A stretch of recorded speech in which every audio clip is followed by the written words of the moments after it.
नमस्कार। खबर प्रधान देख रहे सभी दर्शकों का बहुत बहुत स्वागत है और मैं हूं आपके साथ संगीता श्रीवास्तव। देखिए, मध्य प्रदेश के पूर्व सीएम और कांग्रेस के वरिष्ठ नेता दिग्विजय सिंह का राज्यसभा की सीट से मोह भंग हुआ है या फिर शीर्ष नेतृत्व की ओर से कोई सीक्रेट प्लान तैयार किया जा रहा है। दिग्विजय सिंह इस प्लान के साथ हैं या फिर इस योजना के केंद्र में है, इसका खुलासा तो देखिए कुछ दिनों में होगा, तब तक इंतजार करना पड़ेगा। लेकिन इतना तो तय है कि दिग्गज नेता दिग्विजय सिंह के ऐलान के बाद से मध्य प्रदेश की सियासत में कयासों का बाजार गर्म हो चुका है।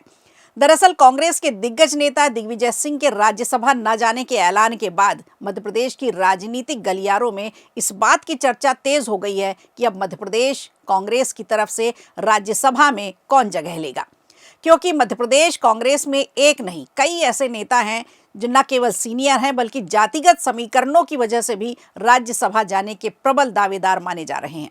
ऐसे में सियासी हलकों में फिर इन दावेदारों के नाम की चर्चा भी होने लगी है कि दिग्गी के बाद आखिर कौन।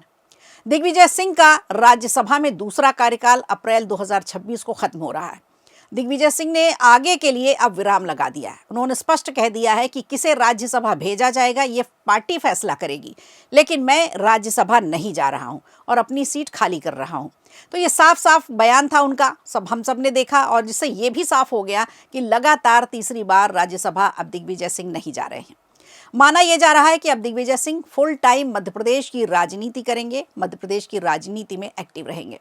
उसकी भी वजह है जिस पर चर्चा हम फिर किसी वीडियो में करेंगे। पर अब सवाल यह है कि कांग्रेस में चेहरे तो बहुत हैं। कांग्रेस की तरफ से अब शुरुआती दौर में कई सीनियर ऐसे नेता हैं जिनके नाम आने शुरू हो चुके हैं।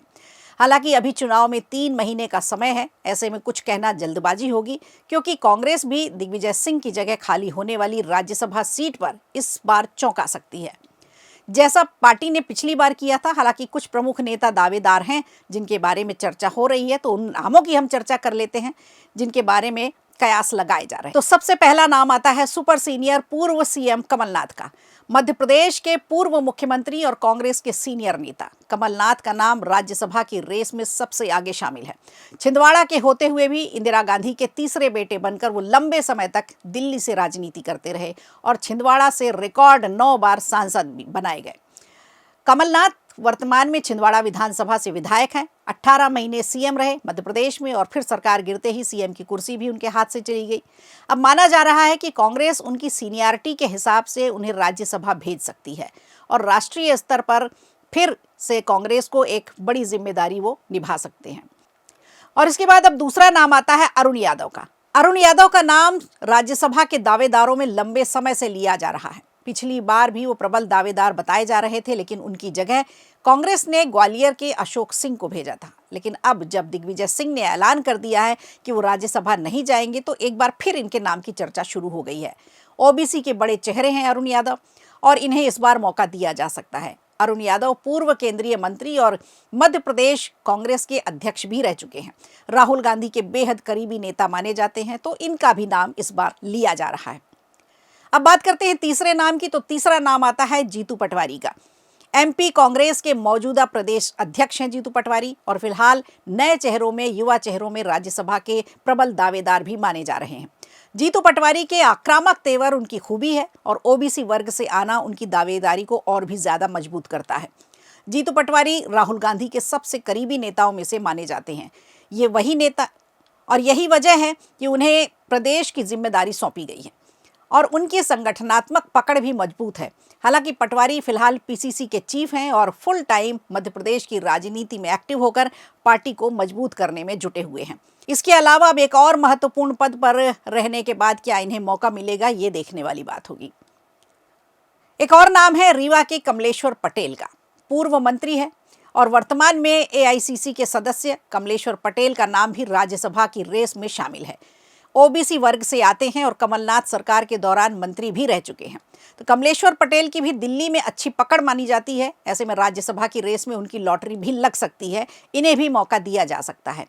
और अब बात करें अगर महिला चेहरे की, तो मीनाक्षी नटराजन का नाम सामने आ रहा है। पूर्व सांसद हैं मीनाक्षी नटराजन, जिनका नाम भी राज्यसभा की रेस में बताया जा रहा है। इस समय दिल्ली में खासी एक्टिव मानी जाती हैं और तेलंगाना राज्य में कांग्रेस की प्रभारी हैं। मीनाक्षी नटराजन राहुल गांधी की टीम में अहम जिम्मेदारियां पहले भी निभा चुकी हैं। ऐसे में पार्टी अगर महिला चेहरे पर दांव लगाती है तो उसमें मीनाक्षी नटराजन का नाम सबसे ऊपर है। अब इसके अलावा और भी कुछ चेहरे हैं जो दावेदार माने जा रहे हैं राज्यसभा की टिकट के लिए। जैसे पूर्व नेता प्रतिपक्ष अजय सिंह का नाम भी दावेदारों में शामिल है। लंबे समय से हाशिए पर हैं, पारिवारिक कलह की वजह से भी चर्चा में रहे। पूर्व सीएम अर्जुन सिंह के बेटे हैं और बघेलखंड में इनकी अपनी पकड़ मजबूत है। कांग्रेस की तरफ से उनको भी बड़ी जिम्मेदारी दिए जाने की चर्चा लंबे समय से चल रही है, तो हो सकता है अजय सिंह का भी नाम आ जाए। और वहीं पूर्व मंत्री और एससी वर्ग के सीनियर नेता सज्जन सिंह वर्मा, इनका भी नाम दावेदारों में लिया जा रहा है। इसके अलावा कांग्रेस आदिवासी वर्ग से आने वाले किसी नेता को भी राज्यसभा में भेज सकती है। तो कांग्रेस में फिलहाल एक नहीं कई दावेदार हैं जिनकी लॉटरी लग सकती है। फिलहाल अभी किसी एक या दो नामों पर मुहर लगाना थोड़ा जल्दबाजी होगी, लेकिन इतना तो तय है कि ये वही नाम है जिनकी टिकट अब राज्यसभा के लिए कट सकती है। तो आपको ये विश्लेषण कैसा लगा? क्या ये नाम सही है?